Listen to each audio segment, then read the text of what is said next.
আগামীর দেশটা যুব সমাজের হাতে তুলে দিতে চাই। যুবকরা সব রেডি হয়ে যান, আমরা প্রস্তুত দিয়ে দেওয়ার জন্য, এখন নেওয়ার জন্য যুবকদেরকে রেডি হতে হবে।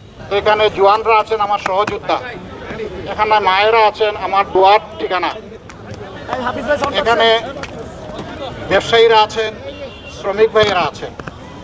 আমি তাদের সবার জন্য কথা বলতে চাই। কোন জায়গায় বলবো? জায়গা মতো বলবো। আমি সবার জন্য আল্লাহর উপর ভরসা করে কাজ করতে চাই। আমি ওই পুরানো আছে পোছা রাজনীতি আমি করতে চাই না। আমি ওই রাজনীতি চাই যেই রাজনীতি প্রত্যেকটা শিশুকে মানুষ হিসাবে বিকশিত হতে দায়িত্ব নেবে এবং এমন একটা দেশ হবে যে দেশে সবাই সবাইকে সম্মান করে, সন্ত্রাস থাকবে না, চাঁদাবাজি থাকবে না, লুটপাট থাকবে না, বিভিন্ন ধরনের মানুষের পকেট কাটার এই ব্যবস্থা থাকবে না, দুর্নীতি থাকবে না, অবিচার থাকবে না। এই সবগুলোকে মাটির সাথে মিশিয়ে দিতে হবে।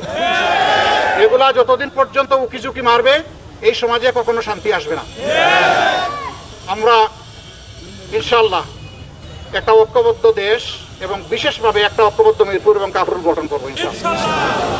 এই জায়গায় সন্ত্রাস, অস্ত্রবাজি, মাদকের সুবলে আমাদের সন্তানদেরকে পরিকল্পিতভাবে ধ্বংস করার যে ব্যবস্থা করা হয়েছে ওই পরিকল্পনাটাকেই আমরা ধ্বংস করে দেবো। এই সবগুলো আমাদের সন্তান, এগুলাকে বুকে টেনে নেব। এদের সংশোধন প্রয়োজন, এদেরকে আলোকিত রাস্তা দেখানো দরকার। এরা নিজের পরিবারের জন্য মুখ উজ্জ্বল করবে, জাতিরও মুখ উজ্জ্বল করবে ইনশাআল্লাহ। কারণ যুব সমাজকে পরিকল্পিতভাবে ধ্বংস করা হচ্ছে, অথচ এই যুব সমাজই একটা দেশ গড়ে দেয়। আমরা আগামীর দেশটা যুব সমাজের হাতে তুলে দিতে চাই। যুবকরা সব রেডি হয়ে যান, আমরা প্রস্তুত দিয়ে দেওয়ার জন্য, এখন নেওয়ার জন্য যুবকদেরকে রেডি হতে হবে।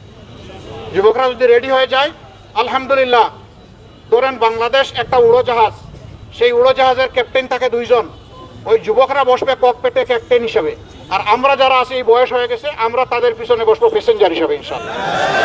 তারা দেশ চালাবে, আমরা সেই দেশের জন্য দোয়া করব, পরামর্শ দেব, তাদেরকে সঠিক পথে রাখার জন্য চেষ্টা করব।